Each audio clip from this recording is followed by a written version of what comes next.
Hi parents, if your child seems fine during the day and suddenly has big worries at night, they're probably not making this up.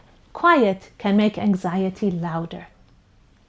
Welcome to From the Teacher's Desk. I'm a special education teacher with 3 master's degrees and a medical background, and I share practical strategies for parents and teachers of neurodiverse kids to support learning and behavior.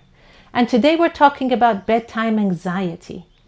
The worries that start just as soon as the lights go off, the questions that come one after the other.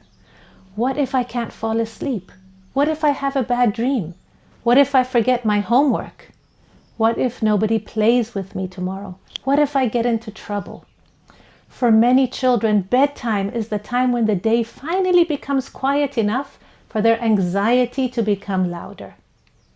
Let's get started. Why does anxiety get worse at night? Because during the day, children are busy. They're moving through lessons, they're transitioning from one activity to the other, they're having conversations, and their days are filled with routines and noise. But at night, everything slows down. There's less distraction, there's less movement, there's less noise, but more separation, more space to think. And that space can feel overwhelming with somebody with anxiety. And for neurodiverse children who have spent the whole day coping, masking, and holding it together, bedtime is the first time that they can properly process what has happened that day or could potentially happen the next day. As parents, we naturally want to reassure our children. You're fine. Don't worry. There's nothing to be scared of. Just go to sleep. But often anxious minds cannot settle through logic alone. And that's why children ask the same question again and again, not because they didn't hear the answer the first time, but because the feeling is still there. Reassurance can become a loop. Children ask a question, the parent answers, and they feel better for a moment. But then their worry returns, and they ask their parent the same question again. Their parents get frustrated, and the child ends up feeling even more anxious. So instead of an endless loop of reassurance, we need containment.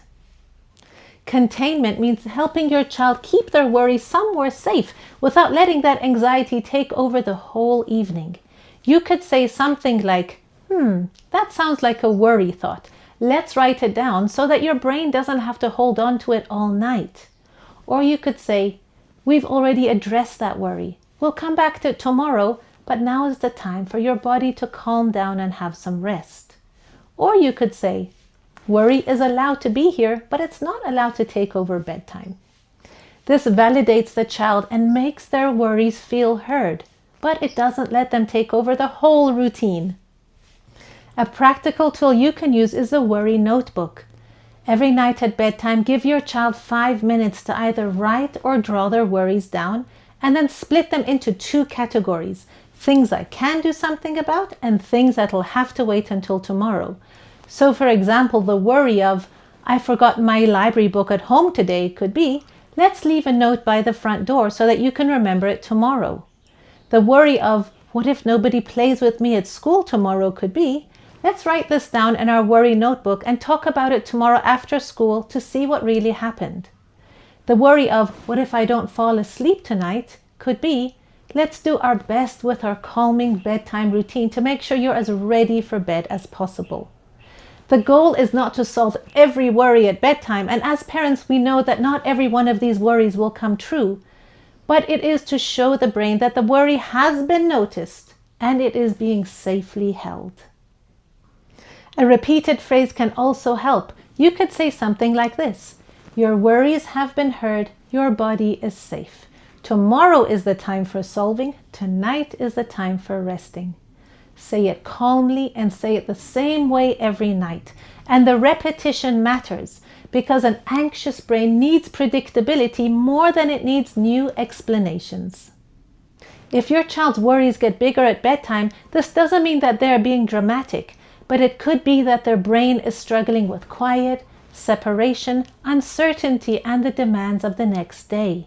The goal is not to eliminate every worry before sleep, but it is to make the body feel safe enough to rest even when a worry is present.